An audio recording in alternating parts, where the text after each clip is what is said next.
Welcome back to another episode of Outer Rim Smugglers Flight Academy. My name is Gary. And my name is Siggy. We'd like to welcome you guys today to take part in our interactive planning game. Another game, slightly different to last week. Hopefully, you guys will enjoy it. We think it's a lot of fun. What we're going to do is we're going to provide you with a series of images, again from Vassal, with some ships and some rocks and some options. Me and Siggy will take control of one half, and you guys will take control of the other. Your challenge will then be to choose one of the options available, and then we'll see what happens. Our council of flight instructors have basically had a go at the game before you guys, and we'll be giving you points based on what they thought were the best options. In this game, there won't be a direct, cut and dry, correct and incorrect answer. There will just be a number of different points awarded per option, depending on how many people in the council chose that option. So we're going to ask you to keep track of your own score. You might need a pen and paper for this one.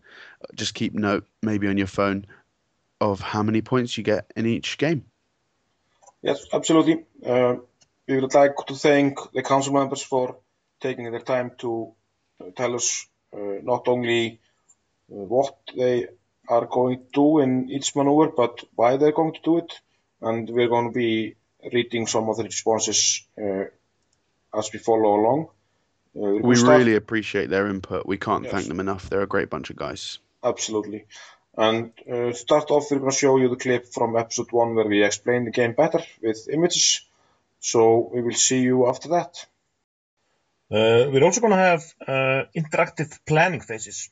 It's in those games, Gary and I will take control of a few crafts, and you, the viewer, will control the other crafts. And what we've done is we have assembled a council of really, really good X-Wing players, and they will get the same assignment as you, and you will then get to compare yourself to how those players do. Absolutely. So you're gonna have an image with some ships, some enemy ships, and some options A, B, C, or D, that kind of thing, and you're gonna decide which option would be best. Should you take this option? Should you take that option? Which one would be best for the ships which you're controlling? Yes, and then we have sent the council members the image, and we will build our possible answers out of their answers. So you'll be comparing yourself directly to those guys. So you can say, I thought B was the right answer, but maybe the council thought C was the right answer, and figure out which was best. Yes, and sometimes there is not one correct answer, but 2 or 3, and then you will be able to gather points depending on how correct your answer was. So, welcome to game number 1. Here we have Chewbacca flying the Millennium Falcon.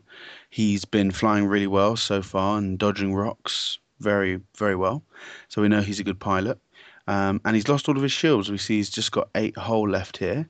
He has managed to take out some of this bandit swarm, but 3 Z95s remain, and they are all at full health. So what we're going to do here is we're going to take the role of the bandits. We're going to try and guess where Chewbacca's going to go, and we're going to try and select the best option to pursue him and take him down. Yes, absolutely. And Gary and I have already selected a maneuver for the Falcon for Chewbacca, and you will see that in a moment. But for now, your job with the headhunters is to choose option A, B, C, and D, like you can see on the screen. We're going to start the timer in the top left corner, and once it's down to 0, we're going to come back and explain each option for you. Feel free to pause the video to stop the timer if you need more time. You probably will. And good luck. And just a quick reminder for this There isn't going to be a correct or incorrect answer, but each option, A, B, C, or D, will receive a different number of points based on our panel's decisions.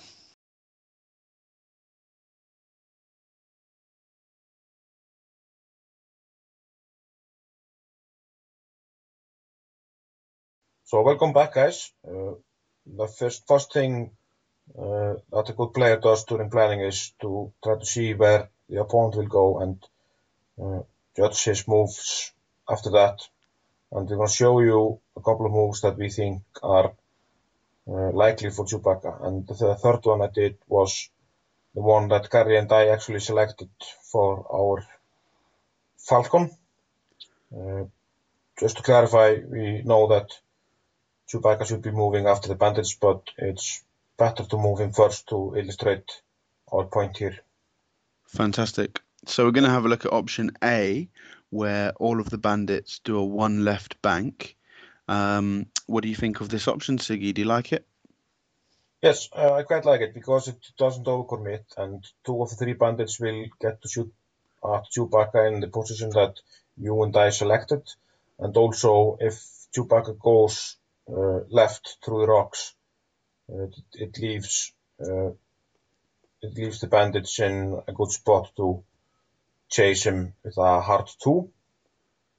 And if they happen to go, if Chewbacca goes forward or the 3 bank that he did, they can do a 1 forward or even a 4 forward, and they will still be in the chase and still be in formation to shoot down Chewbacca. Fantastic. I completely agree, Siggy. I think the most important thing you said there was that this option doesn't overcommit. You know, it gives us shots on Chewie wherever he goes, really, but it also allows us to decide where we want to go next so we don't end up facing the wrong way or giving him shots when we don't have any.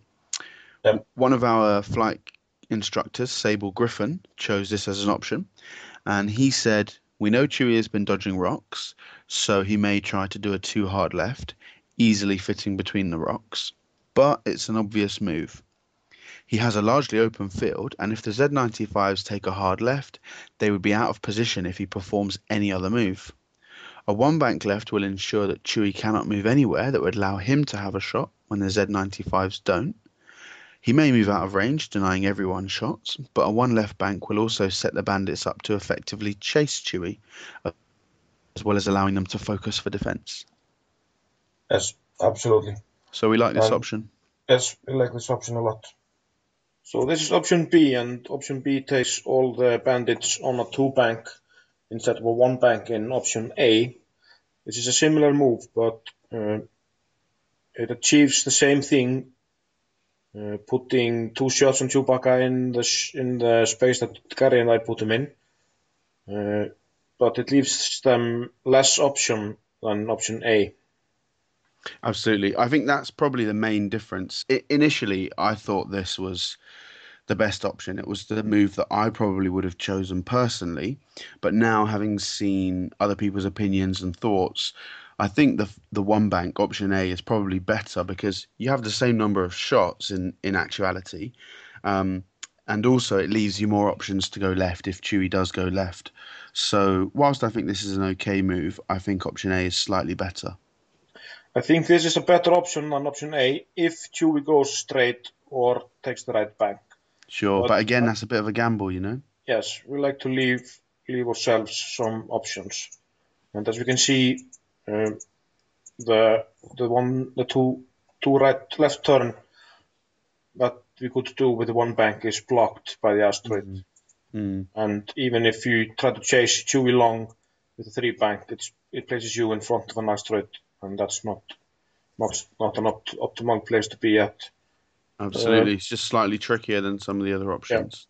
If Chewbacca goes where Gary and I put him, then you could do a 2 hard next turn to try to meet Chewie, but you've no way of knowing that Chewbacca will be going right again. He could as well be going left. Absolutely, especially with the one hard turn on the YT 1300. He can always change his mind. Yes. So uh, it's an okay option, but I think it doesn't leave it puts you in a gamble mode in the next turn. Absolutely. So this is option C, and in option C, one of the bandits does a hard 2 to the left, and the other ones do one bank, like in option A. Do you like this one, Gary? Yeah, one of the things I like about this as an option is that if we want to, we can choose to split up the bandits. Now, immediately we might think, okay, great, we've got a formation, let's keep them together, and when they hit hard. But also, we can do something that the Falcon can't do right now, which is block and still have shots. So I think this is a nice move as it doesn't overcommit, and it does allow us to get in for some blocks if we want to. Yes. And if Chewie decides to go left through the rocks, like we were talking about, the bandits have an option to go one forward with bandit 1 and a hard with the other 2, Very good. putting them in sort of an formation again. Again, not overcommitting. No, not if Chewbacca goes this way.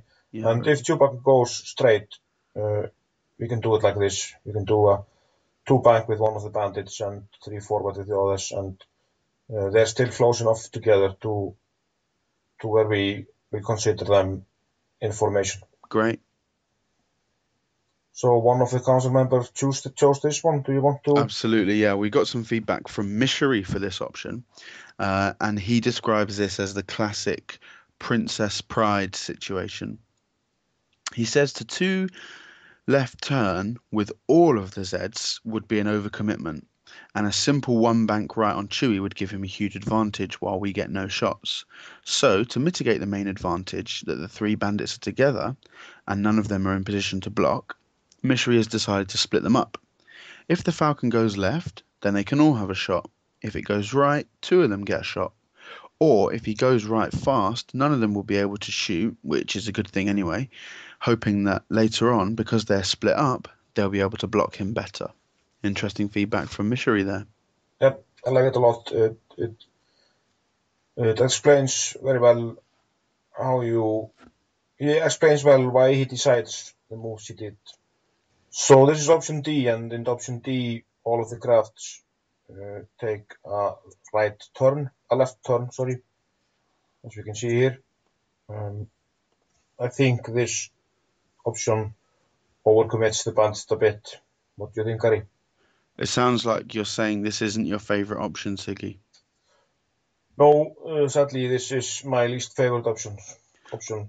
I think I have to agree with you also when you say it overcommits. I mean, maybe if you chose this option and Chewie happened to go left, then you might think, great, I'm a genius, I win, I can shoot Chewie down. But actually, I just think it's too much of an overcommittal because if he goes for any of his other options, which in this case he happened to, it just puts you in such a terrible position to chase him. He'll still be able to get shots on you while you try and turn around, and you've left yourself with an asteroid dead ahead.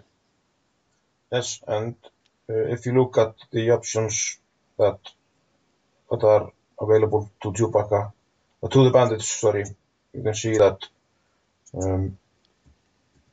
some of them will escape rocks if they bank after him, but Yeah, when they others try won't. and chase him. Yeah, and even the last bandit will probably, although he doesn't hit an asteroid, he will take a hit from the template touching it, and he will lose his action. I just think it's a big gamble, and more than likely you put yourself in a very sticky situation. So now we have shown you all the maneuvers and what each of them can do, and let's check out the points.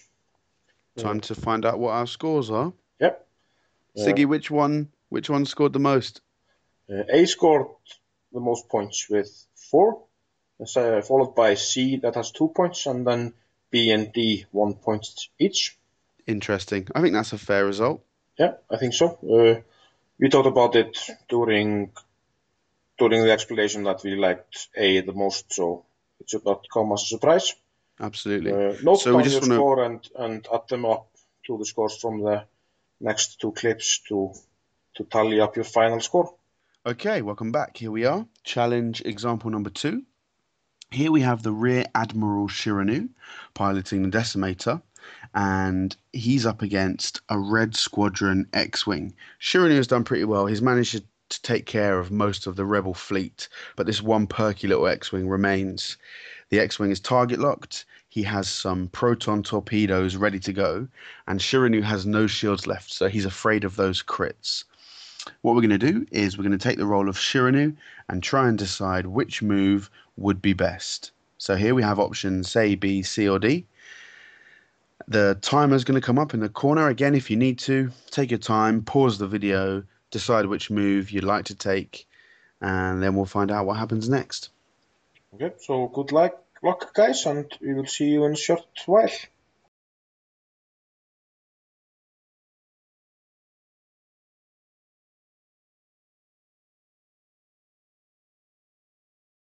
So welcome back, guys. Like in the previous example, we're going to show you the possible routes of the X-Wing, and we think that the only viable options here are one bank and the one forward, and the one forward is the one that Gary and I chose.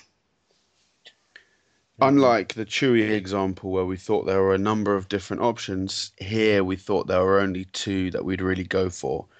So in the end, we went with a one straight. Yeah. And in option A, Shirinu is going to do a one left bank. It will move in on top of the debris field and give him stress. What do you think about this option, Siggy? Actually, I think it's pretty good. When first we saw it from our panel members, we didn't like it because it gave Shirinu stress. But the really good thing is that sure, he eats the torpedo this turn, but we think that blocking the K-turn next turn is really important, and it puts Shirinu in the driver's seat. Yeah, that's right. Exactly, Siggy. I mean, one of the things we discussed in this is, to be honest, all of the moves that we have, we think Shirinu is either going to get hit with the torpedoes or he's going to get hit with a range one shot. One of those two things is going to happen. So really what we want to focus on is the next turn. And if we can block that K turn, then we're in a powerful position. Yes. And if, say, Shirinu goes 3 bank right or left, the best that the red squadron can do is something like a 2 turn either way, and this will put Shirinu in a really strong position for the remainder of the game, we think. Yeah, absolutely. We just hope he doesn't get a terrible crit. Yeah. Like Gary said, he's always going to be getting hit by 4 dice. It's only a question if it's with the torpedo or with the range one from the red squadron. In this example, one of our flight instructors, Doug Kinney, chose the one left bank. He said the red squadron pilot wants to get a long range fire for his torp, but Chirpy wants to get in close. I think the red goes one forward and probably focuses. Chirpy should do a one left bank here, even though it's going to make him hit the debris. Chirpy will eat the torp, but he'll block the red's 4K next round, so the red has to do something else, likely a 2 left turn to set up a 4K afterwards, not getting a shot. And Chirpy goes 3 forward to clear the stress and get more shots on the red without getting shot back. With 10 hull, he can eat the torp and still win. Yep, agree with everything that Doug says there. Excellent reasoning for his move. Okay, here we are in example B, and in this example, Shirinu goes 4 forward, and he will eat the torpedo, but he will get a range 2 shot with his soft focus and a target lock probably, so he's not in a too bad spot. Do you like this option, Siggy? Yes, I like this option because I think it puts Shirinu in a commanding position for the next turn, because if for some mad reason the X-Wing decides to do a K-turn, this move for Shirinu is super good, and Perfect. it will be game from here, I think. similar if the X-Wing does a one bank left, which is probably his best move. Shirano can do a left turn, and again he's in a commanding position. Absolutely, I couldn't agree more. I think out of the four options, this is the one that I chose first. Again, like we said in option A, you're going to eat a four dice attack. That's just going to happen pretty much wherever you go. So, having that done and said, you want to get in the best position for next turn. And I think this is great because it allows Shirani to get in close, to use his ability, and to get out of arc, to use his turret, which is his strength. Yeah, this is all about the second turn. It's all about setting up a good end game because, like you said, he's going to be eating four dice no matter what from the first move. That's right.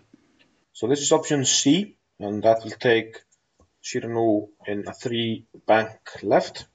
It will put him right in front of the Red Squadron X-Wing. What do you think about it, Gary? I really like this move.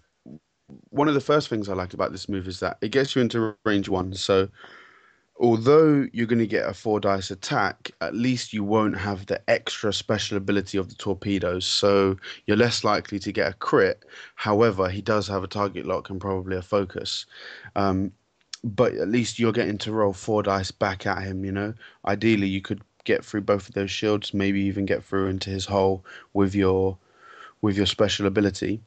One of the things that I think isn't the best about this option is it allows the X-Wing space to K-turn next turn, in which case, wherever you go, he's going to be able to get another shot, and then he'll be on your tail, he can chase you. Yeah. So I think it's an okay option. I don't know if it's my favorite.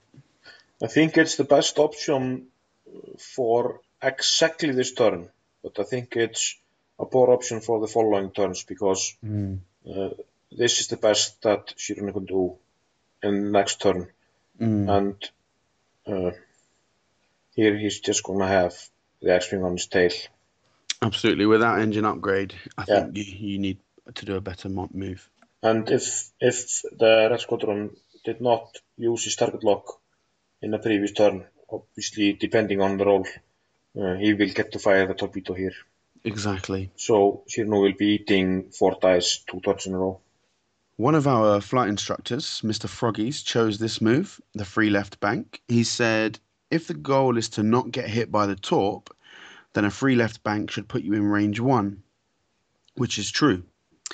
This will keep the torp from being launched, but you will still have to take a 4 dice range 1 attack. On the plus side, you'll get a 4 dice attack first. Without engine, there's no way to really avoid Red's arc. I really agree with the way Mr. Froggies has worked out his logic there. What do you think, Siggy? Yes, I think Scott has a really good point there. The 3 bank will obviously put him in range 1, and with a target lock, 4 dice, and soft focus, he could put the hurt on the red, and even next turn take him out before he shoots. Okay, option D takes Shirano on a 3 right bank, and he will be eating the torpedo here, and I generally think this is the worst move that he can do. I have to agree, Siggy. I think you're going to get shot by the torpedoes, but also, more importantly, in my opinion, you give the X-Wing an option to chase you, which is exactly what he wants, and you're not using your special ability, which is range 1 and 2. You're not using your turret. I think you're really playing into the X-Wing's hand with this move. Yeah, and like we can see here, this is probably the best Shirano can do in the following turn, and he will be getting shot here, and the next turn the X-Wing can gamble and do a K-turn, and Shirano will probably be going left. So this is the only move that we show that actually puts the X-Wing in the commanding position, and Absolutely. So this is I think the worst move. Agreed. Okay, now we've seen all of the options for example 2.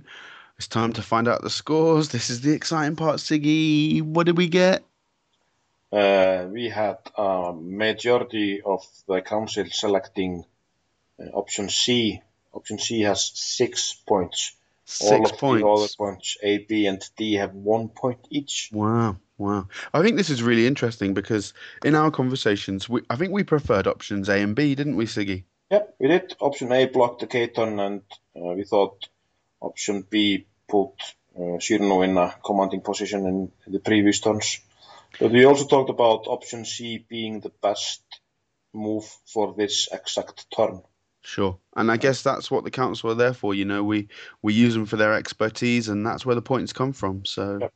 6 points for C. Yeah, and obviously Gary and I have hindsight because we can go back and forth in the log and check out the best move. They don't have that option.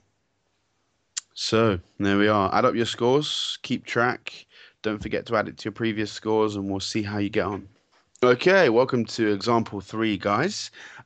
Here we have one of my favorite ships in the whole of the X-Wing game since its release, Wave 4, Imdar Alpha, the TIE Phantom. By far the most maneuverable ship in the game. It's been used really well by expert pilots to cloak and decloak and get into tiny little spaces that other ships could only dream of. Here we have it piloted by Echo, and you guys are going to take control of Corran Horn in the E-Wing. Here we have Corran has taken some damage. He only has one shield left, but he does have R2-D2, so green moves give him the option to regain shields. However, we know that Echo knows this. Echo is currently cloaked, and if you guys remember, Echo's special ability is to decloak using a 2-bank template instead of the 2-straight template. Siggy and I have decided where Echo's going to decloak and where he's going to move to and what his action's going to be. You guys are going to choose the move for Corran, A, B, C, or D. Which one do you think is best? Yes, we're going to start the timer in the upper left corner, and once it reaches 0, we will take you to option A, B, C, and D, and explain each one of them and why we think they're good or bad. So we will see you in a bit. Let's do it.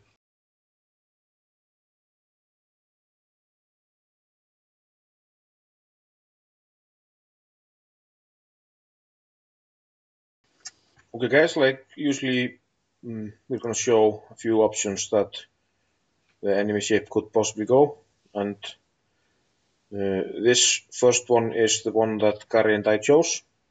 It's a decloak, right and forward, the one hard turn and a barrel roll, hoping to catch Corran in our arcs.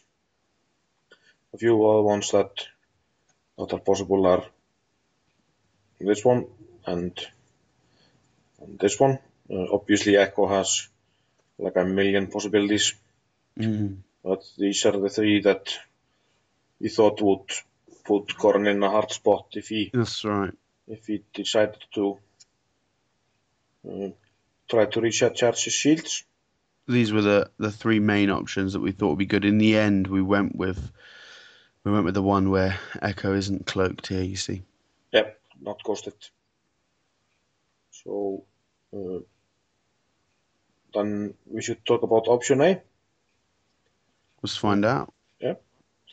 Option A is a 5 forward. It means that Corran will get shot by the bottommost Echo if he decides to go that way. The other 2 he escapes, and it's not a bad move if Echo doesn't go down. I like this move. I think it's a pretty good move for Corran. I mean, if he bumps Echo, he doesn't really mind because, okay, they both don't get a shot, but the shot's more important for Echo with the cloaking, so Corran gets the advantage there. Yeah. Although 5 forward is not a green maneuver, so he doesn't charge shield there. Absolutely. As you can see, he escapes the other Echo's firing arc. So this is option B, and option B does a 2 bank with Corran. He rejects the shield, which is good, and leaves him pretty good options. If Echo goes where Gary and I were putting him, he can barrel roll and be out of Echo's arc. It really upset me when I saw that, Siggy. I mean, I think this is a great move for Corrin. He gets a shield, and with the option that we've actually chosen, he gets to get out of arc and he gets to double tap Echo at range one. This breaks my heart. Yeah. What a great move. And if Echo he has a fire control system, so the second shot will hurt a lot, and Echo has only 2,000 defense, and if he doesn't die this turn, he will not be cloaked, and uh, this is horrible for Echo. Absolutely. Yeah, I mean, and if and Echo did go down and around the asteroid, as for one of the options that we thought about, yeah, then okay, it's not the best move ever for Corrin, but he does have the option to barrel roll the other way, which will it get him um, out of arc, Siggy? it will parallel down and back. We get him out of arc, and he Absolutely. will again do the double tap at range one. So Fantastic. so this is a good move, uh, and even if Koran does if Echo does the third move that you talk about, uh, Koran will catch him in arc, and as you can see here, so Yeah, you can very just good. be focused. Double tap range one. Yeah. One of our flight instructors chose this move. Paul Heaver says Corrin does a two bank to the right to regen a shield and face in Echo's general direction. You'll see where Echo has moved before you do so. So you decide to barrel roll if necessary, as we just discussed, and you get to double tap Echo this turn. You take a stress from Rebel Captive, but you're shooting him twice at range one. Yes. Super reasoning for this move, and this move has it all, I think. So this is option C, and option C does a one bank with Koran. This is similar to the two bank in that it will allow Koran to barrel roll out of arcs from two of the possible locations of Echo. But this option does not, uh, first of all, it does not double tap at range one with the bottom Echo, and more importantly, it does not regen a shield.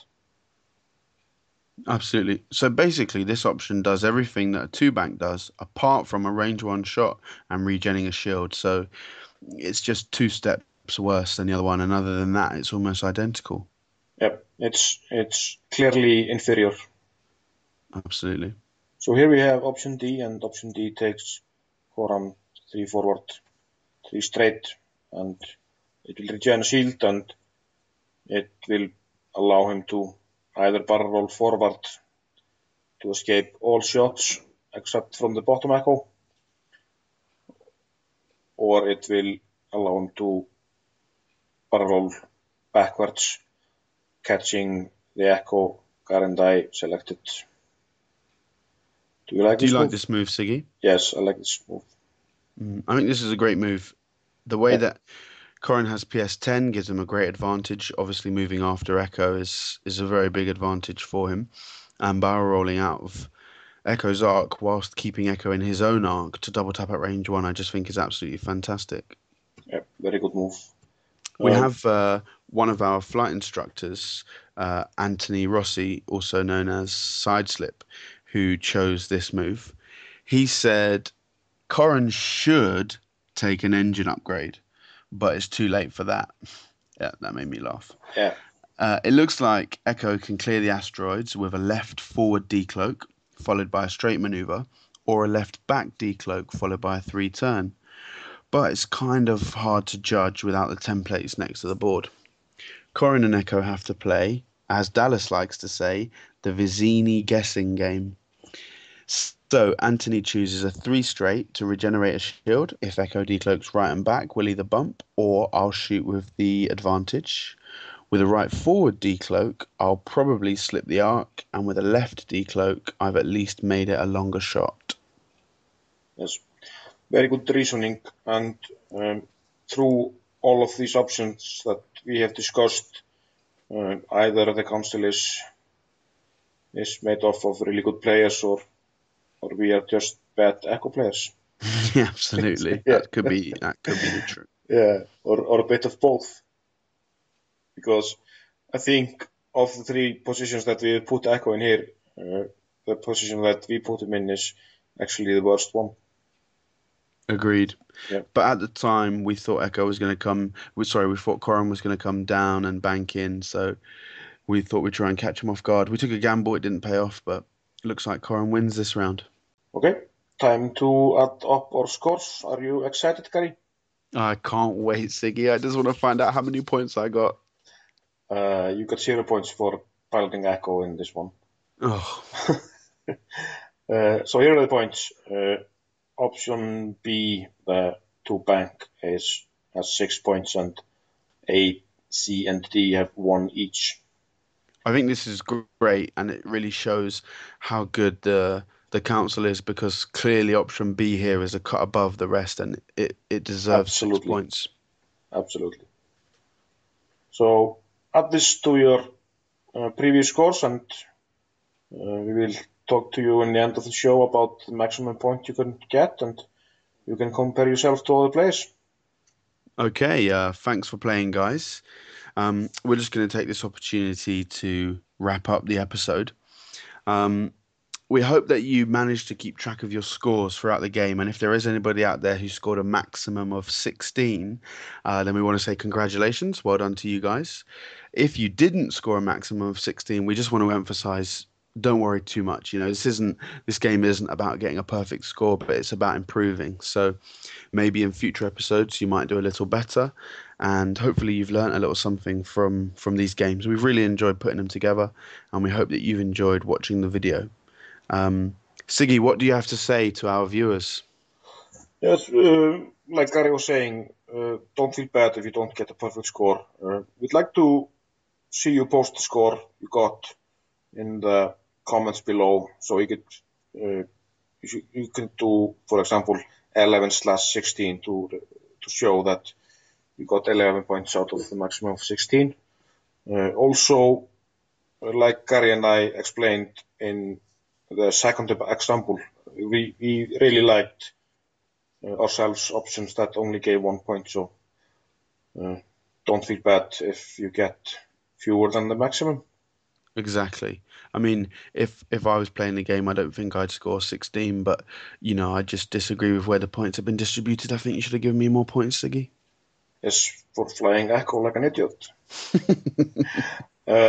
Again, I'd like to thank the council for the effort they put into this. It really means a lot to us, and it helps us teach you to be better at X-Wing. Yeah, I just want to second that. We really appreciate all of the effort that everybody's put in. So thanks to you guys, and thanks for watching. We really appreciate you guys watching and taking part in the Outer Rim Smugglers Flight Academy. Yep.